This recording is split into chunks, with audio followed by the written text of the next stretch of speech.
croeshoelol i gymryd rhan yn y sacrament. Hefyd, i'r gweinidog, oedd yn cofhau y diweddaranwyr beth yw'n ddifus, a bydd y panel wedyn yn y leiaf am bod ni'n sy'n yn dal yn eich. Ond dwi'n gwneud y banc, ni fydd gwrthweddi os y boi. Ond ddau beth yw'n nawr, y ffrindiau bach, a mae'r mor am y nawr wedi salw dda, a hefyd y gyda'r rhwng profiad, mae yn cynyddu arbennig o dda. A'n boi nawr, nifer yn cynyddu ar haddau yn cael i'w plannu, yna rydw wedi dod yn rhan bach. A diolch i bawb sydd yn helpu eraill o'r gwybodaeth yn cynnwys y gweinidog. Yn unws fawr yn hefyd i saith. Yn diolchoniaeth yn y caffi, unelchau. Tîm agor y gyfer, yn mynd i ysgrifennu bychan yn y bore, a wedyn tîm ebenezer i'r gofodi am y gorffen glin yn y brynham, John Philip Arwyn, a bydd Joy Carol a Dan a bydd yn enw. Y Stevens yn Eglwys yw wedyn, yn pen y lle, tri yma, gan ein ddilgryd yw, a bydd anfon am efo'r ydro lawr yn Grangedown yn y Bay Church. Mae'n ysgrifennu Cor Boes, Ysgolon Haf, am arweiniad o Envesti, y gafir saith o gloch, nodwch rhan o bocyn y symosib. Mae'n ysgrifennu yn geiniad y blaen, yn eglwys San Pedro, yn eglwys Catholig, sydd wrth y saith o gloch yn Athens. Yna, yn bennig yno, yna ddim a erio'n ysgol yn ymwneud â'r ystyr cor ac am yma'n yn mynd i'n eisiau yn ysgrifennu. A wedyn nos Llachar wythnos hyn, yna rydych ar ddeg, yma yn yr ystafell yma, yna Llachar yn saith, yma yma gamol Cristnogol. Wrth yn wythnos o'r Cristnogol yn mis Mai. A mae'n oedlaen defol i'r eglwysi Cymraeg yn ei nas. Yn ddod yma, a mae'n gofyn gan ei teimlad weddol i gefnogi'r byd rhaid sy'n arwen am y Cristnogol yn Nghymru, sef Mari Magdalene, yn iawn saith o'r gloch.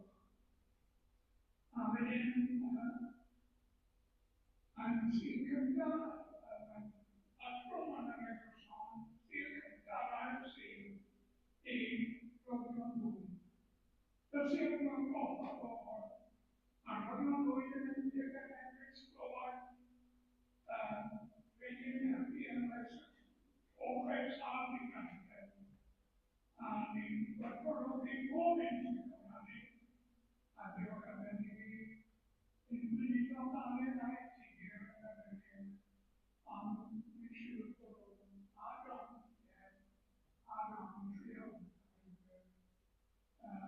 Mae'n awyr ar ei wneud yn y byd. Fel o'n i'n mynd o'r gofani yn y gwasanaeth gorau.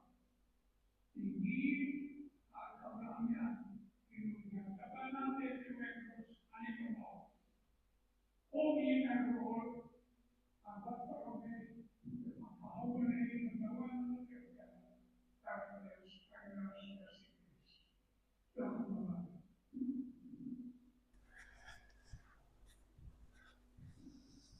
Diolch yn fawr i chi, Malcolm, am y cyhoeddiadau. Gawn ni gydweddio. Dad Nefel, bendigwn denw di wrth i ni ymgynnull y prynhawn yma. Da ni diolch am y cyhoeddiadau sydd yn dangos yn bod ni nid o'r byd ond yn y byd yn gweithredu gwaith dy deyrnas di mewn amrywiol ffyrdd, ac yn tystio i'n harglwydd bendigedig Iesu Grist. Yn ystod yr oedfa tywys ni a tania ni, weithiau mae fflam yn ffydd ni yn llosgi yn isel, yn mydlosgi yn ein calonnau, wedi hyddo gan lo man y byd hwn. Wrth i ni fyfyrio arna ti ac ar y datguddiad rhyfeddol yn yr arglwydd Iesu, di hydda di y tân hwnnw sydd yn mydlosgi, fel bod y fflamau yn yr oedfa hon yn cynnau fwy ac yn llosgi yn fwy tambaid yn ystod yr wythnos sydd i ddod, wrth i ni fod yn oleini'r byd yn sgil Iesu Grist goleini'r byd. Cliw yn gweddi, yn enw ac yn haeddiant Iesu Grist. Amen. Dewch i ni ganu yr emyn cyntaf. Fy niw fy nhad fy Iesu, boed clod ei thenw byth, boed dynion yn dyfoli fel rhif y bore wlydd, a'r geiriau sydd yn dilyn.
Mae'r darlleniad yn dod o Efengyl Ioan, pennod 14, adnod 1 i 14. Peidiwch cynhyrfu, meddai Iesu wrth y disgyblion. Credwch yn yw, a chredwch yn o finnau hefyd. Mae digon o le i fyw yn hyf yn had. Byddwn ni wedi dweud wrthych chi, os nad oedd i felly. Dwi'n mynd i baratoi lle ar eich cyfer chi. Wedyn, dwi'n mynd i ddod yn ôl, a byddai'n mynd â chi yno gyda mi. A chewch aros yno gyda mi. Da chi'n gwybod y ffordd i ble dwi'n mynd. Ond arglwydd, meddai Thomas, dyn ni'n gwybod lle wyt ti'n mynd. Sut felly allwn ni wybod y ffordd yno? Fi ydy'r ffordd, atebodd Iesu. Yr un gwir a'r bywyd. Does neb yn gallu dod i berthynas gyda Duw y Tad, ond trwy fi. Os da chi wedi dod i fy nabod i, byddwch chi'n nabod fy nhad hefyd. Yn wir, da chi yn ei nabod o bellach ac wedi ei weld. Arglwydd, meddai Philip, dangos y Tad i ni, a fydd angen dim mwy arna ni. Atebodd Iesu, dwi wedi bod gyda chi gyd ers cymaint o amser. Wyt ti'n dal ddim yn fy adnabod i, Philip? Mae pwy bynnag sydd wedi fy ngweld i wedi gweld y Tad, felly sut elli di ddweud dangos y Tad i mi? Wyt ti ddim yn credu fy mod i yn y Tad a bod y Tad yno fi? Dwi ddim yn dweud pethau a fy liwt fy hun. Y Tad sy'n byw yno sydd ar waith. Credwch beth dwi'n ei ddweud. Dwi yn y Tad ac mae'r Tad yno fi. Os ydy fy ngeiriau i ddim yn ddigon, dylech chi o leia gredu o achos y pethau dwi'n ei gwneud. Credwch chi fi, bydd pwy bynnag sy'n credu yno fi yn gwneud yr un pethau ag ydw i wedi bod yn ei gwneud. Yn wir, byddan nhw'n gwneud llawer iawn mwy am fy mod i yn mynd at y Tad. Byddai'n gwneud beth bynnag o fynnwch chi am awdurdod i'w wneud, fel bod y mab yn anrhydeddu'r Tad. Cewch ofyn i mi am awdurdod i wneud unrhyw beth, ac fe'i gwnaf. Diolch i Dduw am y geiriau yna i ni gan Iesu. Da ni am gael cyfnod o weddi nawr, gan gofio'n arbennig y cleifion mae henwa nhw wedi cael eu cyflwyno i ni. Gwiriwn.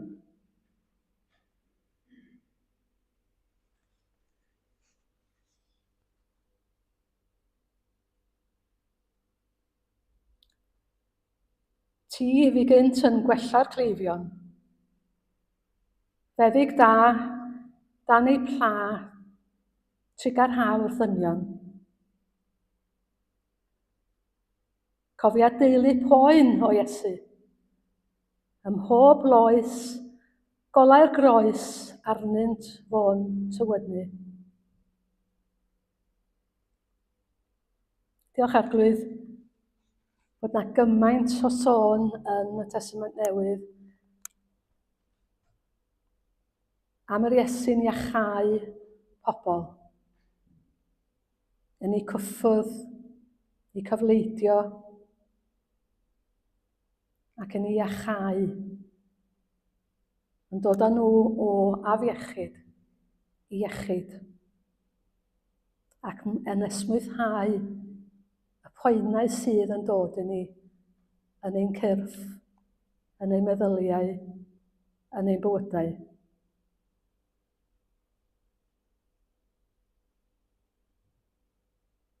Ac am gredu dy fod ti'n parhau Arglwydd i weithredu fel yna mewn cariad heddiw. Cofia deulu poen o Iesu. Mae rhai wedi henwi, a da ni'n cyflwyno'r enwa yna i ti nawr. Mair Evans, Iwan Morris, Mila, Miri, Barry Davies a Seren.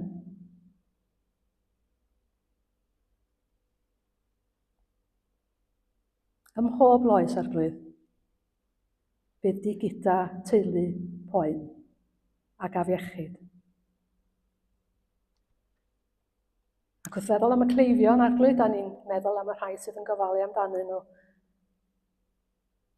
Ac yn gweddio llaw a deall dyn perffeithia iachad a rhyddhad nefel dad i dyrfa.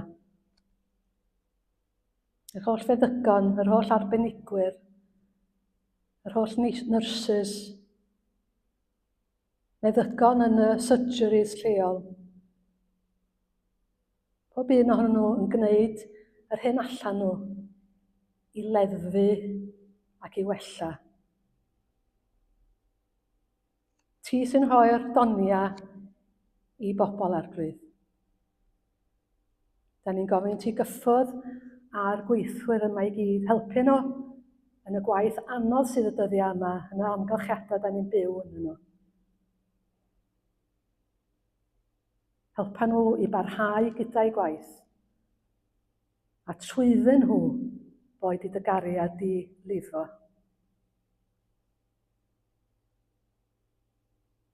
Rhod y nodded, rhod y gwmni nos a dydd i'r rhai sydd ar y gwan yn gweini. Pobl yn eu cartrefi, pobl yn gofalu am berthnasau, rhai di mynd i oed, rhai eraill yn dioddau, gyda gwahanol afiechydon megis dementia, Alzheimer's. A'r cwbl yn gallu bod yn straen ddifrifol arnyn nhw.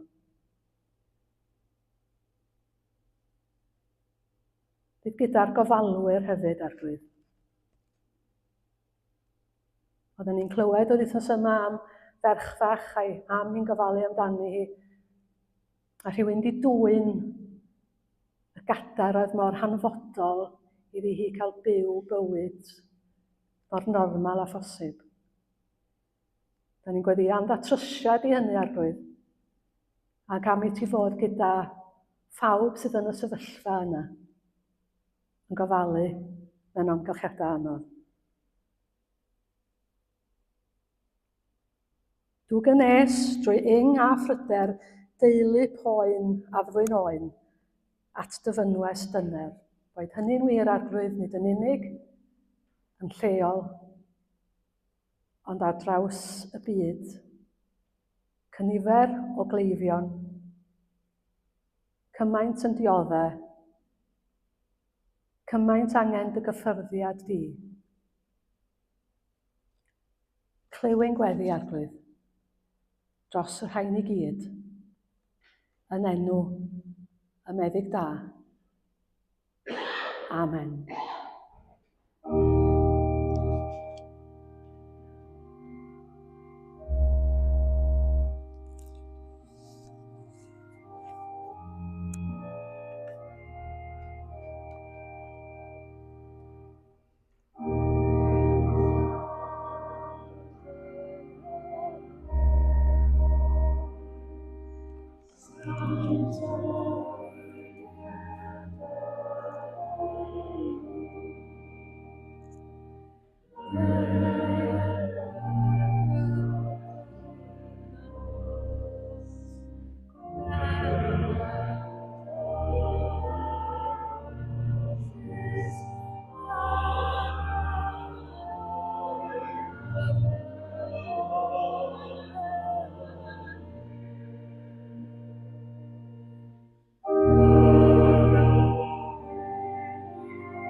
Diolch i Catrin am y darllen ar weddi.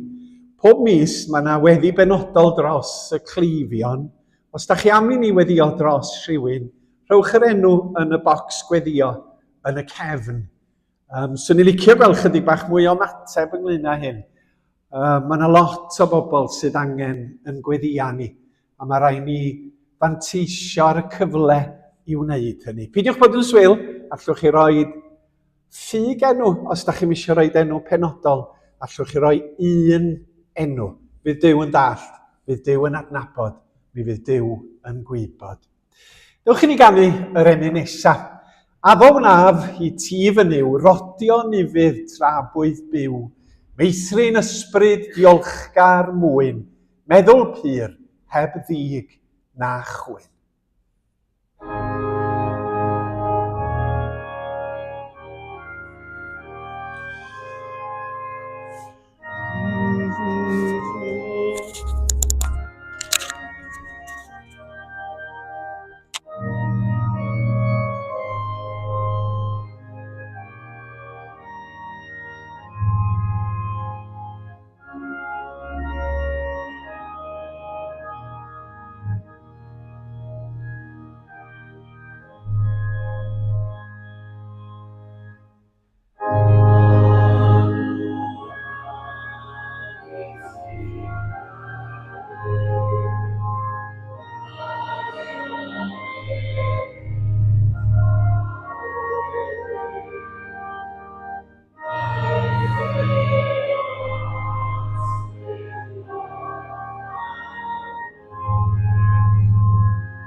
O benod 13 i 17 o Efengil Ioan, da ni'n cael y talp mwyaf o ddysgeidiaeth yr arglwydd Iesu Grist yn ddi-dor. Mae o'n yr rywch ystafell, nos Iau Cablyd, nos Iau cyn dydd Gwener y Groglith, pryd bu o farw ar y groes, ac yn ar Sul dilynol, yr atgyfodiad ar y trydydd dydd. Da ni'n rhoi lot o sylw i'r bregeth ar y mynydd, ond mae'r darn yma'n hirach na'r bregeth ar y mynydd. Mi eisiau'n cyfri'n ystod yr wythnos, yn Ioan 13-17, mae yna 155 o adnodau lle mae'r Iesu yn cyflwyno dysgeidiaeth i'r disgyblion. Yna, yn y breges ar y mynydd, mae yna 111 o adnodau. Mae cynnwys yr penodau'n gwbl wahanol, wrth gwrs, ond o ran hyd, mae'r talp yma ddysgeidiaeth yn para yn hirach gan yr arglwydd Iesu. Yma ar y nos Iau, da ni'n gwybod am hanes yr wythnos fawr a digwyddiadau'r Pasg, yr orymdaith fuddugoliaethus i mewn i Jerusalem, mynd i'r deml, troi byrddau yr cyfnewidwyr arian. A digwyddiadau eraill hyd y nos Iau, a mae'n cael pryd o fwyd traddodiadol i ddewig hefo ddisgyblion. Ac wrth y bwrdd yn ystod y noson, mae o'n dysgu cymaint i'r disgyblion hynny. Ac wrth gwrs, mae o'n dysgu cymaint i nina hefyd ei ddisgyblion heddiw. A dwi'n troi adnod 14 yr darlleniad wnaed gan Catrin. Ac yn y fan yma, mae o yn gwybod i fod o'n wynebu y groes trannoeth, i fod o'n mynd i wynebu dioddefaint mawr a dirdynol.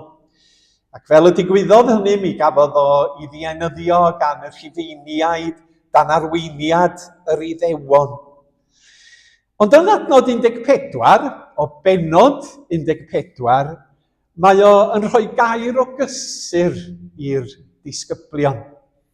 Mae o'n dweud, rwyf wedi dweud hyn wrthych mwyn i chwi yno fi gael tangnefedd. Yn y byd fe gewch orthrymder, ond codwch eich calon rwyf fi wedi gorchfygu'r byd. Ac ym Pennod 14, mae hwnna Pennod 16 o Ioan. Yn Pennod 14, mae o'n dweud 2 waith, peidiwch a gadael i ddim byd eich cynhyrfu. Mae gennym ni yr adnod yn y fan yma, peidiwch a gadael i ddim gynhyrfu'ch calon. Credwch yn yw a chredwch yn ofinnau hefyd. Ar un modd yn adnod 27, peidiwch a gadael i ddim gynhyrfu'ch calon a pheidiwch a gofni.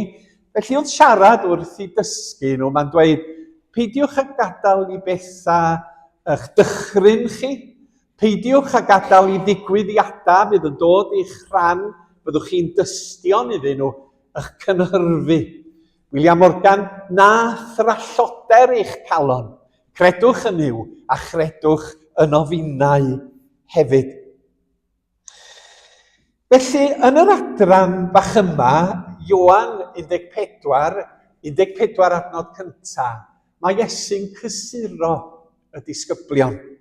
Ac yn eu paratoi nhw am y digwyddiadau oedd i ddod i'w rhan, yn hanes Iesu wrth y groes, a'r arestio, a'r cosbi, a'r dirmig, a'r poer, a'r hoelion, a'r bicell, a'r marw. Ond hefyd yn paratoi y disgyblion am yr wythnosau a'r misoedd fydda'n dilyn, a'r hyn fydda'n nhw yn ei wynebu. Mi oedd nifer ohonyn nhw wedi gwynebu erledigaeth, mi oedd nifer o'r disgyblion wedi cael ei dienyddio oherwydd ei ffydd yn Iesu Grist ei hun. Ac yn uchaf Pennod 14, be mae Iesu'n ei wneud ydy sôn am y nefoedd. Does am llawer o ddisgrifiadau yn y Beibl o'r nefoedd, nac o fanylion bywyd tragwyddol. Ond yn y fan yma mae Iesu'n rhoi dealltwriaeth a darlun i ni o yr hyn yw bywyd tragwyddol. Ac o'n i'n meddwl am hyn pnawn yma, oherwydd yn bod ni'n coffau Betty Wyn sydd wedi mynd i'r gogoniant trwy'r arglwydd Iesu Grist. Ac yn meddwl, anaml, da ni'n sôn am nefoedd, ynddo? Da ni'n rhyw grybwyll o theoretic, da ni'n fwy parod i sôn am bob math o bethau. Ond a ddewid yr Efengyl Gristnogol ydy, os da chi'n credu yn yr arglwydd Iesu, bod hi'n ei fywyd tragwyddol, a bywyd dros dro ydy hwn. Ond ym Pennod 14, mae Iesu'n rhoi awgrym i ni o'r nefoedd.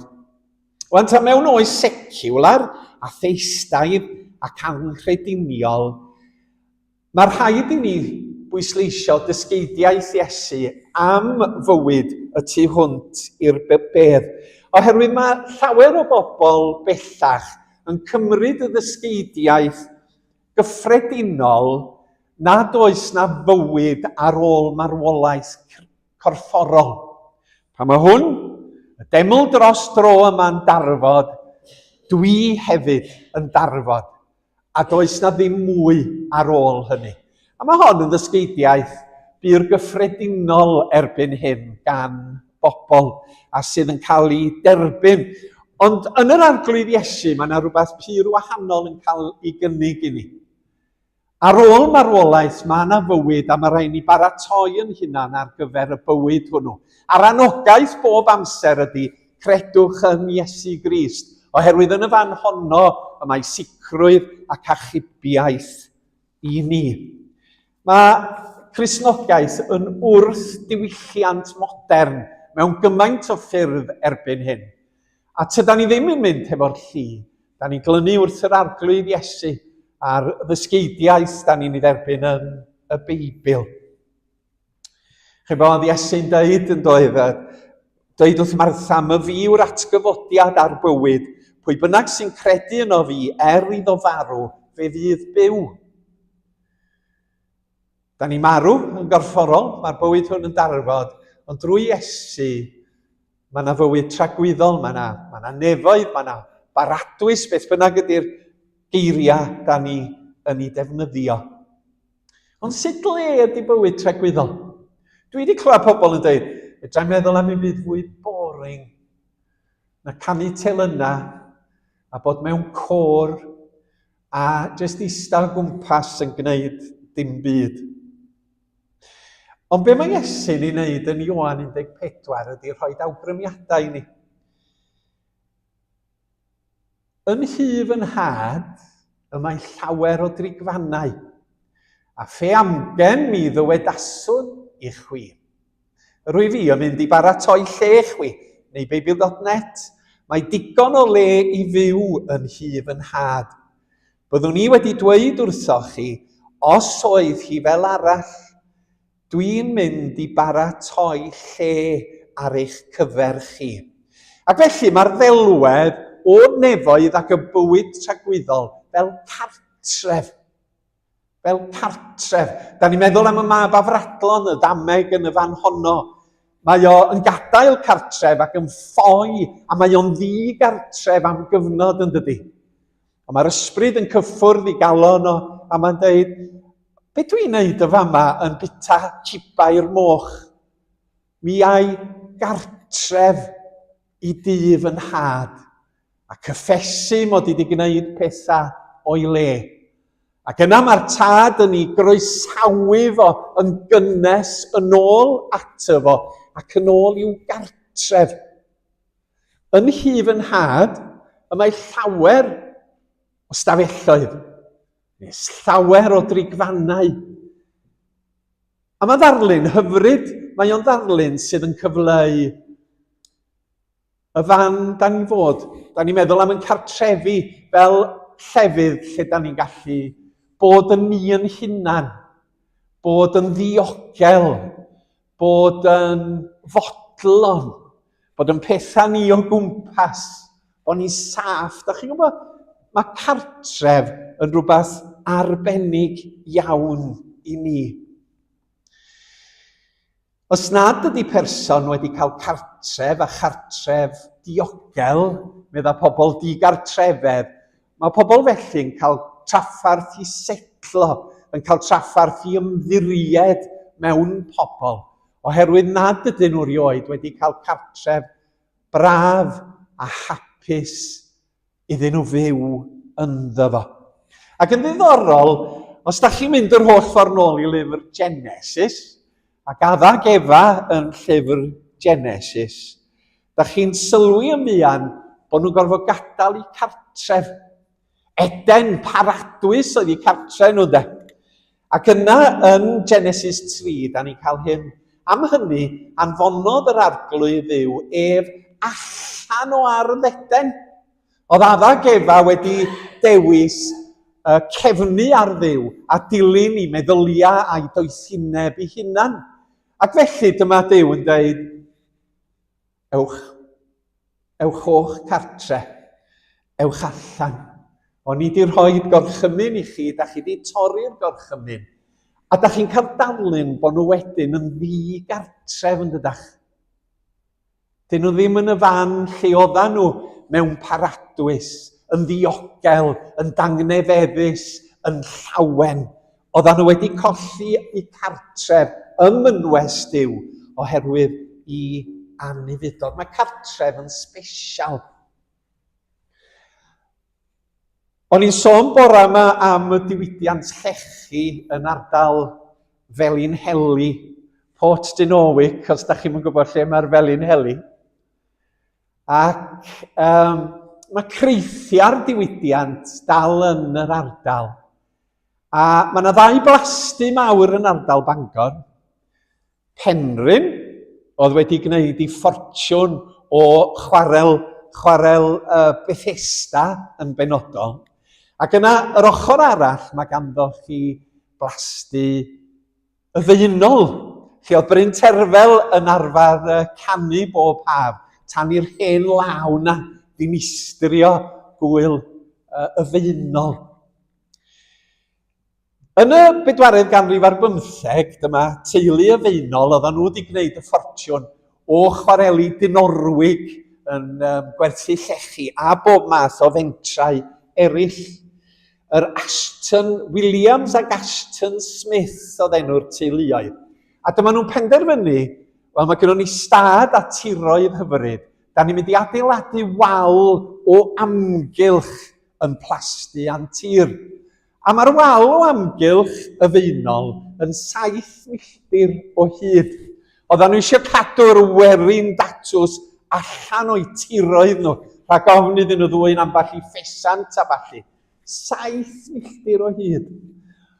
Ond ar y ffordd rhwng Bangor a Felinheli, ar waelod all Nant y Garth, os da chi'n gwybod rhywfaint am yr ardal, mae yna dŷ yn sefyll ar ochr y ffordd.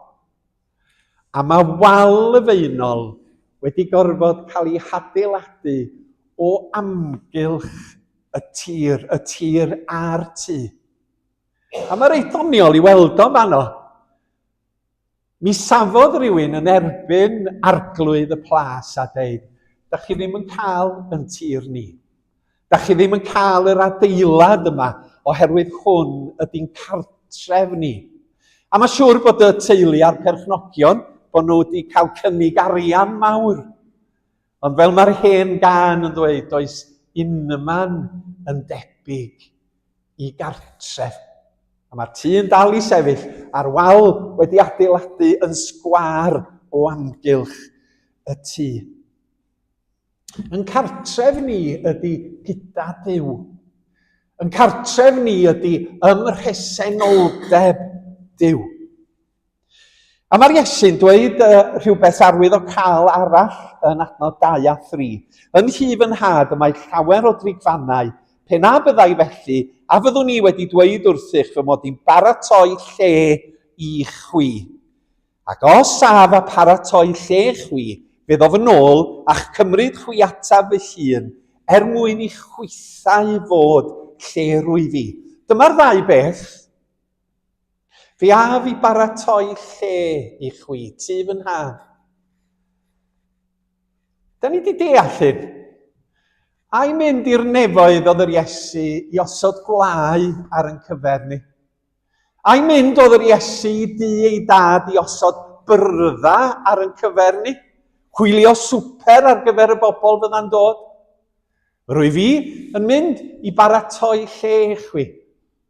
Na, cyfeirio mae'r Iesu at be oedd yn mynd i ddigwydd drannoeth ar ddydd Gwener y Groglith. Cyfeirio at y ffaith i fod am fynd i'r groes a marw yn lle ni mwyn agor drws y nef i ni. Dwi, medda'r Iesu, yn mynd i baratoi lle chwi oherwydd mod i'n eich caru chi, oherwydd mod i'n rhoi fy hun droso chi. A mae hwnna'n dod â dyfnder mwy i'r darlleniad yn dydi.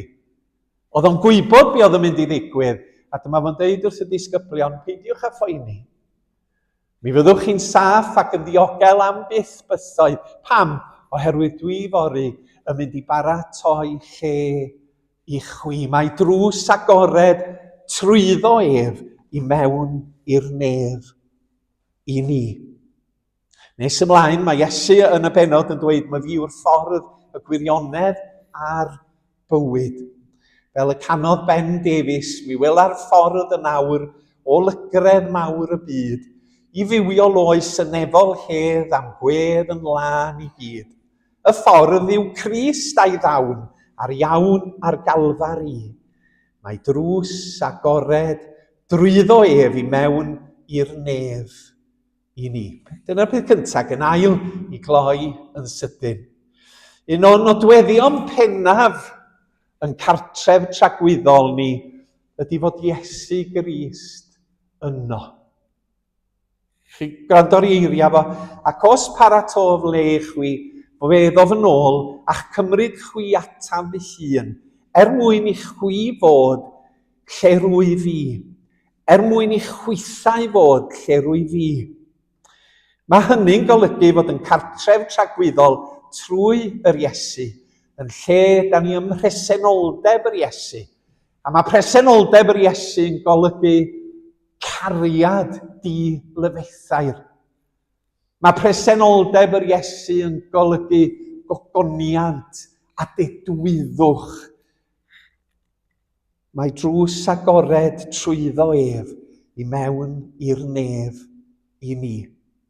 Ac felly, yn pennod 14 o Efengil Ioan, mae Iesu'n dweud wrth y disgyblion, peidiwch a gadael i ddim byd eich cynhyrfu, oherwydd da chi'n mynd i fod yn ddiogel. Pan fydd yr awdurdodau'n yng di, mi fyddwch chi yn ddiogel. Pan fydda i'n marw ar y groes, peidiwch a chynhyrfu, mi fyddwch chi yn ddiogel. Pan fyddwch chi'n nilyn ni yn ystod y misoedd sydd yn dod a'r awdurdodau ar eich gwarthaf, peidiwch a chynhyrfu, mi fyddwch chi yn ddiogel. Pan fydd yr awdurdodau maes o law yn eich dal, a'ch carcharu, a'ch poenydio, a'ch fflangellu, a'ch lladd yn yn enw fi, peidiwch a chynhyrfu, mi fyddwch chi yn ddiogel. A mae yna wers mor bwysig i ni wrth wynebu'n bywyd o ddydd i ddydd.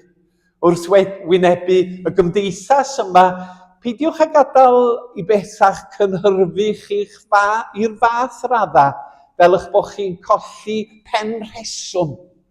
Pam? Oherwydd drwy Iesu Grist, mi fyddwch chi yn ddiogel. Ac ar ei ben, y bôr goron. Amen.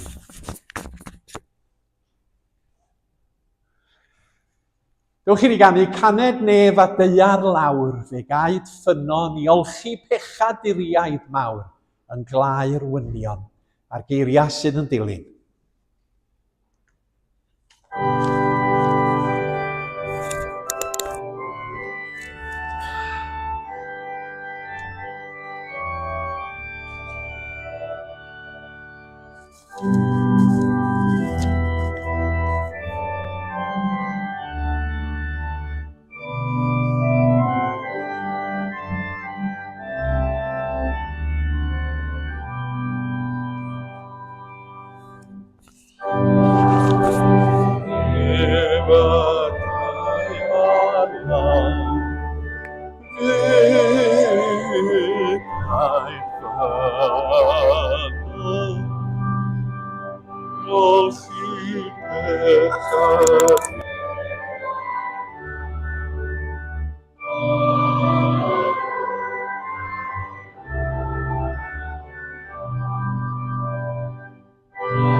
Mae yna wahoddiad i bob un sydd yn caru yr arglwydd Iesu Grist i ymuno gyda ni wrth fwrdd y cymun ar ei wahoddiad ef ei hun.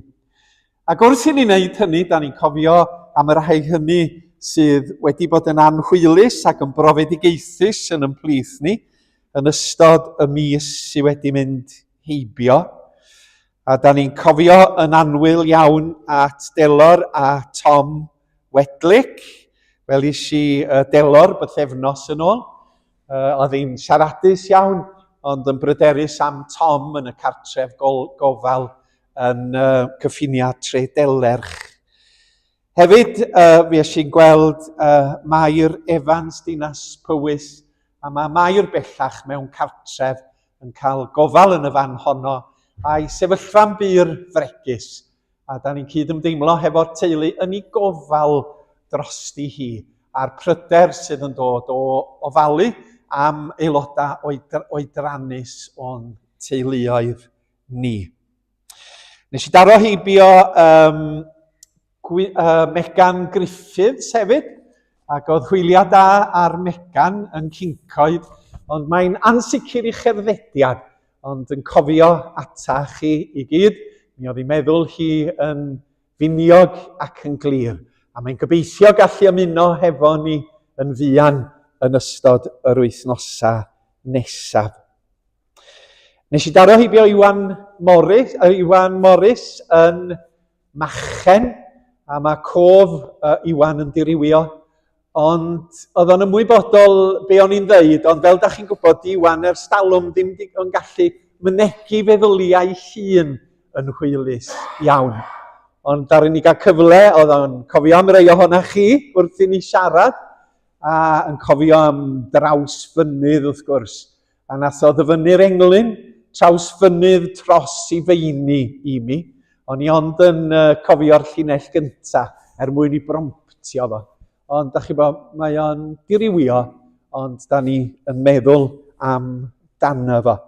Un arall o'n plith ni sydd wedi bod yn yr ysbyty yn ddiweddar wythnos dwytha, di Seren Ann Jones, ar eich chi glwad i henw hi. Fi o hi yn yr ysbyty, ond mae allan erbyn hyn, oedd hi yn dehydrated ac angen dipyn o hylif yn ei gweithienna.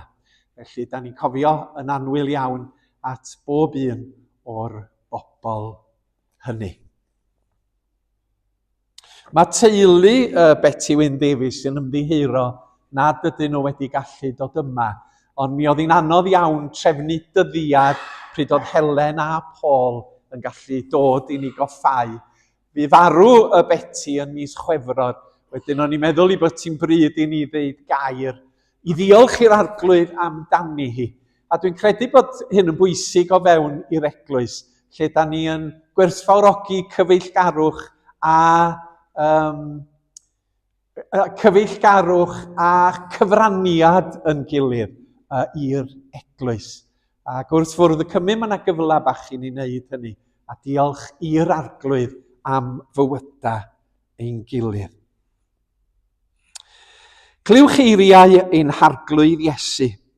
Dewch ataf i bawb sy'n flinedig ac yn llwythog, ac fe rodda fi o'r ffwystra i chwi. Gan edi farhau am ein pechodau, deuwn at ffwrdd yr arglwydd Iesu Grist yn llawn hyder ffydd fod ein pechodau wedi ei maddau yn ei waed. Ordeiniodd Iesu fod y bara a'r gwyn yn arwyddion o'i aberthef drosom unwaith ac am byth. Gwrandawn ar eiriau sefydlu'r swper hwn. Oherwydd fe dderbyniais i oddi wrth yr arglwydd, yr hyn hefyd a draddodais i chwi. I'r arglwydd Iesu yn nos y bradychwyd ef gymryd bara, ac wedi iddo ddiolch fe'i torodd a dywedodd, hwn yw fy nghorff sydd yn cael ei dorri eich mwyn chwi. Gwnewch hyn cof amdanaf. Yr un modd hefyd fe gymerodd y cwpan ar ôl swper gan ddweud, y cwpan hwn yw'r cyfamod newydd yn fy ngwaed i. Gwnewch hyn bob tro yr yfwch ef cof amdanaf. Oherwydd bob tro byddwch yn bwyta'r bara hwn ac yn yfed y cwpan hwn, yr ydych yn cyhoeddi marwolaeth yr arglwydd hyd nes y daw.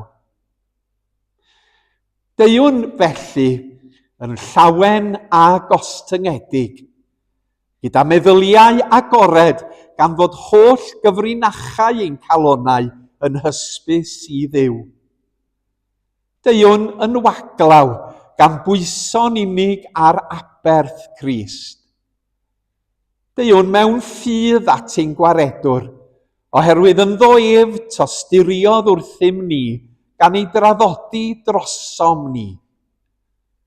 Yn ddoef caiff y gwan, nerth, y lles gadfywiad, y trist bob diddanwch, y diobaith hyder a'r pechadur faddeuant. Trwy ras Crist a chariad Duw a chymdeithas yr ysbryd glân, fe nerthir i wrthwynebu cynllwynion y diafol, i drechu galluoedd y tywyllwch ac uno mewn moliant gyda thyrfa'r gwaredigion sydd bob amser ym mhresenoldeb Duw. Gawn ni gydweddio.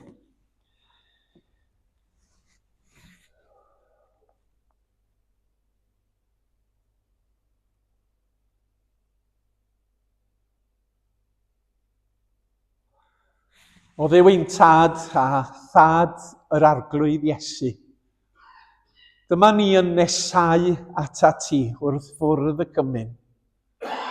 Ac fe weddiwn yn dair y byddi di yn nesau at bob un ohonom ni. Ac y bydda ni mewn ffordd arbennig y prynhawn yma yn profi dy bresenoldeb di drwy yr ysbryd glân. Molwn di am dy gariad yn y greadigaeth fel crewr, dy gariad yn cynnal ni o ddydd i ddydd ac anghenion bywyd, a dy gariad rhyfeddol yn danwyl fab yr arglwydd Iesu Grist. Wrth yngan i enw fe blygwn mewn mawl, wrth yngan ei enw fe lawen hawn, wrth yngan ei enw fe sylweddolwn mai Duw cariad Duw sydd wedi ymestyn atom ni ddynoliaeth anheilwng yn ei anwyl fab. Wrth ddod at fwrdd y cymyn, fe gyffeswn yn pechoda ger dy fron di. Yr holl anfadwaith da ni wedi ei gyflawni, ac ferfyniwn am faddeuant, does ganddo ni ddim heiddiant yno ni'n hunan, ond ferfyniwn am faddeuant yn heiddiant danwyl fab, a'i farwolaeth a berthol drosom ar galfari.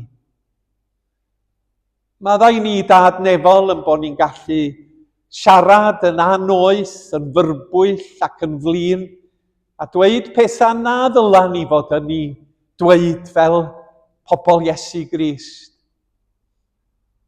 Maddai ni arglwydd yn bod ni'n gallu meddwl meddylia drwg ac anllad ac anaddas.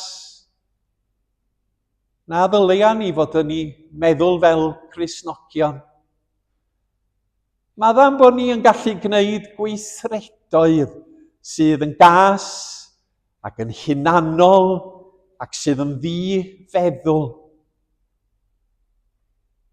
A maddai ni arglwydd am beidio a gwneud gweithredoedd o hilioni a daioni a charedigrwydd a chariad y dylan ni fod yn ei gwneud o ddydd i ddydd.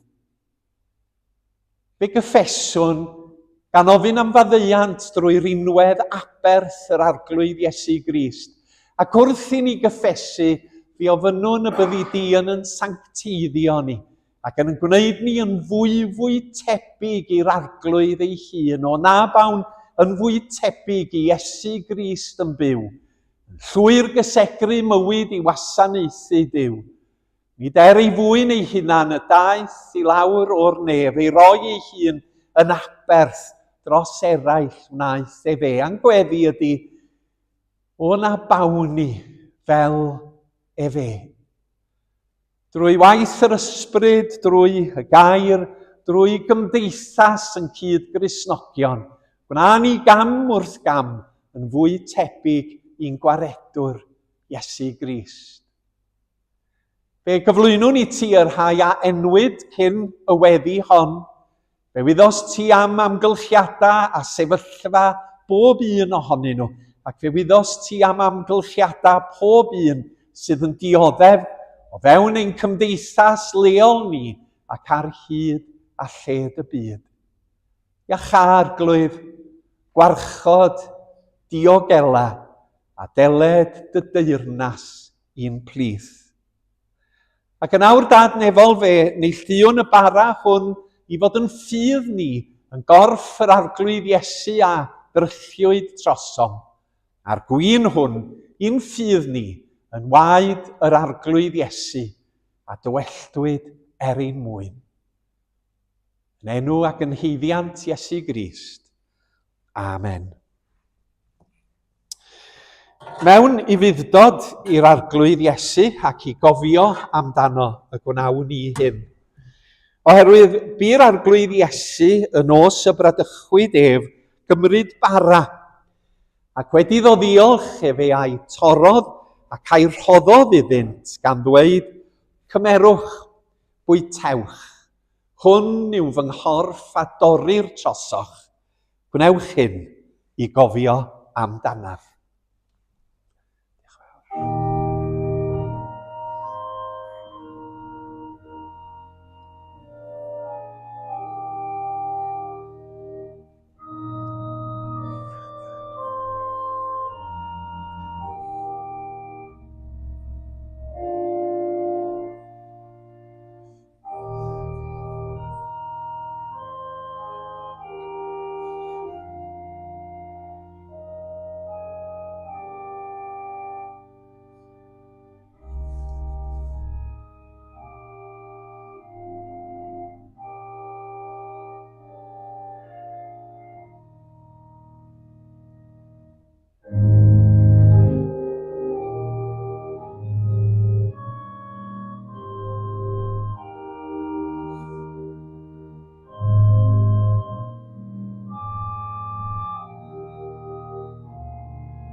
Helen di gael.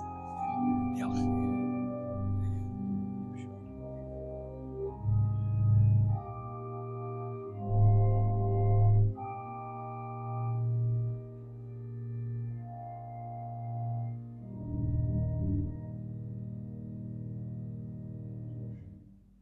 Y bara hwn yw corff Crist a dorwyd trosoch. Cymerwch a bwytewch i gofio amdano.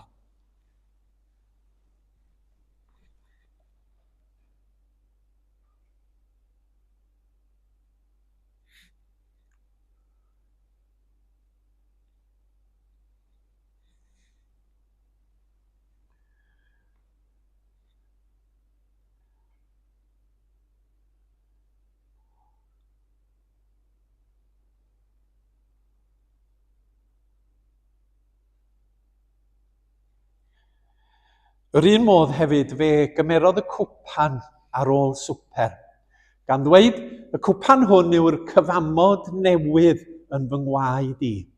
Gwnewch hyn bob tro yr yfwch ef cof amdana.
Y cwpan hwn yw'r cyfamod newydd yng ngwaed Crist. Yfwch bawb o hwn.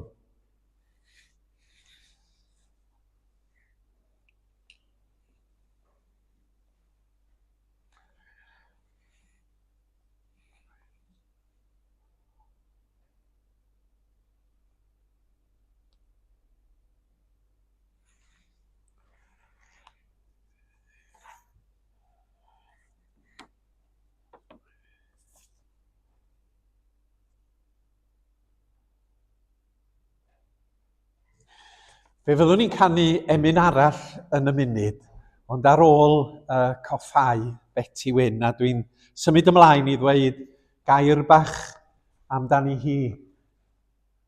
Oedd hwn yn y cyfarfod pan wrth iddyn nhw madael i Gaerfyrddin, dwi'n credu, blynyddoedd yn ôl, allan nhw am chydig i Gaerfyrddin i fyw yn do, yn ôl i'r hen fro.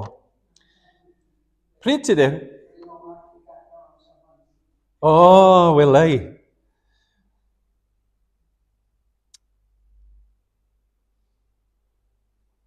Dwi wedi dweud chydig bach o hwnnw gynt.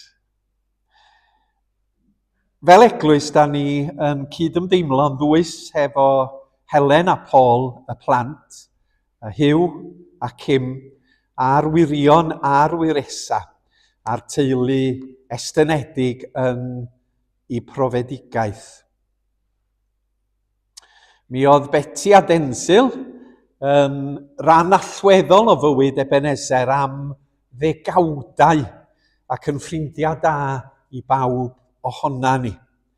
Mi oedd y ddau ohonyn nhw fel cwpl yn gefnogol iawn i holl weithgareddau Ebenezer ac ymwneud â gweithgareddau yr enwad Undeb yr Annibynwyr, cyrddau blynyddol yn lleol ac yn genedlaethol.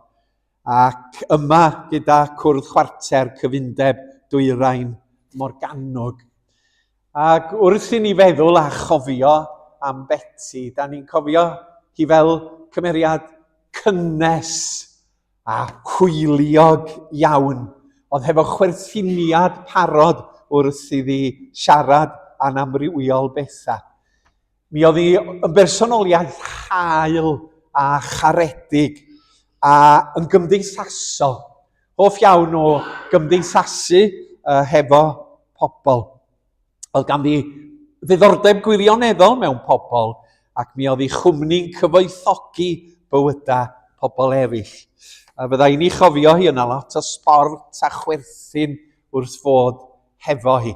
Mi oedd hi wraig ddeallus a galluog oedd yn cymryd ei ffydd yn yr arglwydd Iesu o ddifri. Fe ddaeth taith ddaearol Betty i ben a hithau yn 96 oed yn Milford-on-Sea yn agos at ei theulu ac yn edrych dros y Solent tuag at Ynys 8.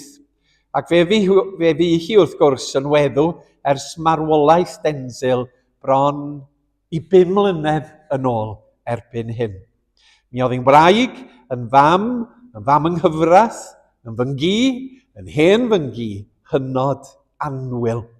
Mae'n siŵr bod rhai o'na chi'n gwybod am ei chefndir hi. Mi oedd Betty yn dod o fferm Pompren, Sir Gaerfyrddin, ac fe ganwyd yn 1929 yn un o 3 o blant. Fe gafodd ei blentyndod hapus yn y fan honno gyda'i chwaer Nancy a'i brawd Gareth, ac yn ystod yr ail ryfel byd ymunodd 2 gefnder, sef Gwyn ac Ian, gyda'r teulu fel evacuees. Mi fuodd hi'n ddisgybl rhagorol yn ysgol ramadeg Llanymddyfri, yn gystadleuir eisteddfodol ac yn chwaraewr hoci dawnus yn cynrychioli y sir. Ac iddi freuddwydio am astudio meddygaeth, methodd a gwneud hynny gan nad oedd ffiseg ar gael yn yr ysgol, ond nath hi barhau i astudio yn ddiflino. Fe dderbyniwyd hi i Brifysgol Aberystwyth i astudio daearyddiaeth a mathemateg gan ymgartrefu yn neuadd Alexandria ar y prom yn Aberystwyth. Fel o'n i dweud, mi oedd hi'n gymeriad cymdeithasol, ac yn aelod brwd o'r Gymdeithas Geltaidd, fe hetholwyd yn is-lywydd y myfyrwyr yn ei blwyddyn olaf. A mi oedd ei magwraeth Gristnogol yng Ngwynfe yn sylfaen iddi drwy gydol ei hoes a chadwodd ei ffydd hyd y diwedd. A mi oedd hi'n ymfalchio yn hanes yr achos annibynnol yn Gwynfe, oherwydd o'r fan honno y deuai David Griffiths, un o'r 3 chenhadwr cyntaf o Gymru, a aeth i Fadagascar i rannu yr Efengil. Fe aeth o i academi neuadd Lwyd, academi enwog, ac yna gyda'r LMS draw i Fadagascar. A fodd yn rhannol gyfrifol am gyfieithu y Beibl i'r Falagaseg. Ac yng Nghapel Betsi Wyn, ar y to, mi oedd 'na fap o'r byd, cof am y cenhadon oedd wedi mynd. Ac oedd hwn yn bwysig iddi hi. Hysbys y dengys dynes o barad y boi gwreiddyn ac am ddyfynu y bardd. Fe symudodd hi Gaerdydd i ddysgu'n Cardiff High School for Girls. A os dwi'n cofio'n iawn, o lynydd Betsi Wyn yn yr gwaith hwnnw, oedd Morin Hurley, os da chi'n cofio Morin, a thi weithio yn Cardiff High School for Girls. Fe milododd yn Eglwys Ebenezer, Paradise Place bryd hynny wrth gwrs, o dan weinidogaeth y parchedig Emlyn Jenkins, ac yno fe gyfarfu â Denzil, ac fe ddechreuodd i carwriaeth ar ôl iddo i gwahodd allan un nos Sul. Ac oedd hon yn stori gan Betsi oedd yn ei ailadrodd, bod cwrdd wedi gorffen, bod hi'n siarad, y wraig siaradus iawn. A pan ath hi allan, pwy oedd yn sefyll ar gornel y stryd, ond Denzil, yn disgwyl amdani hi ddod. A nath ofyn iddi, wel, sa fo ddim wedi defnyddio'r geiriau yma, bysa ti'n ynghanlyn i. Sa fo dweud, sa chi'n dod mas da fi. Ac o Betsi yn adrodd y stori yma, na dyna pryd y cychwynodd y garwriaeth ar ôl bod yn y cwrdd yn Ebenezer. Fe briodwyd hwy yn Gwynfe 1957, a hynny ar ddiwrnod penblwydd Denzil. Ac yna symud i'r Bari, lle dechreuodd Denzil weithio fel meddyg teulu. Daeth Helen a Paul a llawenydd i'w cartref, ac ar ôl i'r plant dyfu, dychwelodd Betsi ddysgu mewn ysgolion yng Nghaerdydd ar Fro. A trwy gydol ei hoes, mi oedd hi yn ddiwyd a gwasanaethgar. Yn y 70au, penodwyd hi'n swyddog addysg cyntaf Tenofers, gan gyfrannu'n sylweddol at ddatblygiadau y maes gofal canser. Fe luniodd hi gyrsiau ysgolion a sefydlu canolfannau galwadau arloesol i gleifion a'i teuluoedd. Roedd ei gwaith yn ddylanwadol ledled Cymru, Prydain ac Ewrop. Fe hefyd yn arwain yr ymgyrch Dim Ysmygu yng Nghymru, gan deithio'n helaeth a dangos ei natur ofalgar a hael wrth ofalu am ei phlant a'i ffrindiau yn ystod ymweliadau a Llundain. Yn ei 40au, penodwyd Betsi yn ynad heddwch dros y Bari ar Fro, gan ddod yn Gymraes gyntaf i wasanaethu yn yr ardal. Bu'n ynad am 5 mlynedd ar 20, gan arwain y fainc am nifer ohonyn nhw. A mi oedd hetia lliwgar Betsi yn adnabyddus a'i hymarweddiad urddasol yn dra trawiadol. Alla bod chi'n cofio ambell i briodas lle oedd ganddi'r hetia ysblennydd yma ar gyfer yr achlysuron. Mi oedd hi'n aelod ffyddlon o gymdeithasau Cymreig yn y Bari, oedden nhw'n byw yn y Bari wrth gwrs, ac yn dod i Ebenezer yn gyson, yn cynnwys y Cymradorion, Merched y Wawr, yn weithgar yn yr Eisteddfod. Ond ar frig yr rhestr, mi oedd Ebenezer Caerdydd, lle bu hi a Denzil yn aelodau ffyddlon drwy gydol ei hoes. A pan oedd Rosalind Bowen yn trefnu y blodau, bob mis Gorffennaf, mi fyddan nhw'n rhoi bloda yn y capal rhosod i nodi pen-blwydd ei priodas. A nifer y blodau yn y tisw oedd o'n cyfatab i nifer y blynyddoedd oeddan nhw wedi bod yn briod. Ac wrth gwrs, mi oedd hi'n aelod o gymdeithas y chwiorydd yn Ebenezer. Gymdeithas a fu'n gyffeiliad mawr i ni fel cynulleidfa, yn trefnu oedfaon, yn cynnal amserlen lawn yn ystod tymor y gaeaf, yn cynnal gweithgareddau amrywiol ac yn hael tuag at elusennau. Mi oedd criw y chwiorydd yn griw arbennig iawn dros y blynyddoedd. Fel mam, mi oedd Betty'n annog i phlant i Anelyn Uchel, gweithio'n galed a chyfrannu'n adeiladol i'w cymunedau. Ac mi oedd hi lletygarwch nhw fel teulu yn chwedlonol. Oedd hi'n paratoi bwyd tywysogaidd i unrhyw un oedd yn mynd yno i gael pryd o fwyd.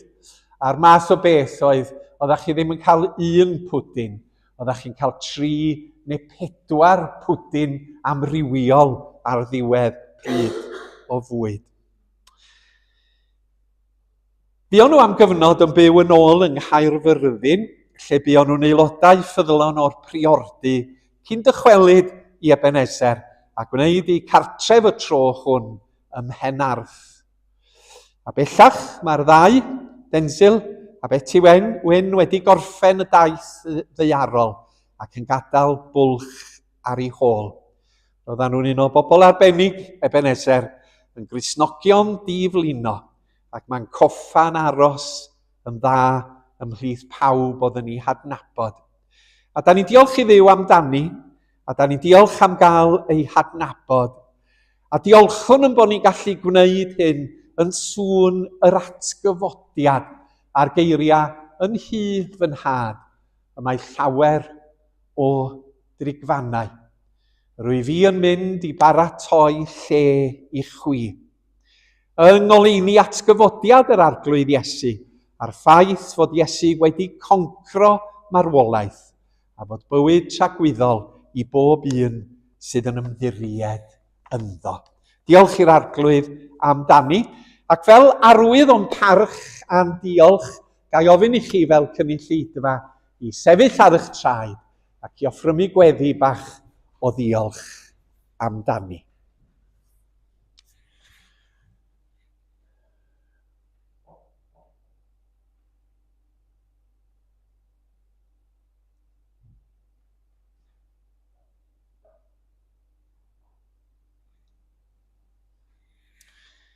Amen. A dewch i ni ganu emyn a ganwyd yn angladd Betty Wyn. Tydi a wnaeth y wyrth o Grist fab Duw. Mae'r Halleluia yn fenai di, a rhoddaf Iesu, fy mawrhad i ti.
Diolch i bawb sydd wedi helpu i roi'r oedfa hon at ei gilydd. Cofiwch bod modd cael lluniaeth a phaned trwodd yn y festri ar y diwedd. Gawn ni roi'n gofal i'r arglwydd. A thangnefedd Duw yr hwn sydd uwchlaw pob deall, ac eidw eich meddyliau a'ch calonnau yng Nghrist Iesu'n harglwydd. Amen.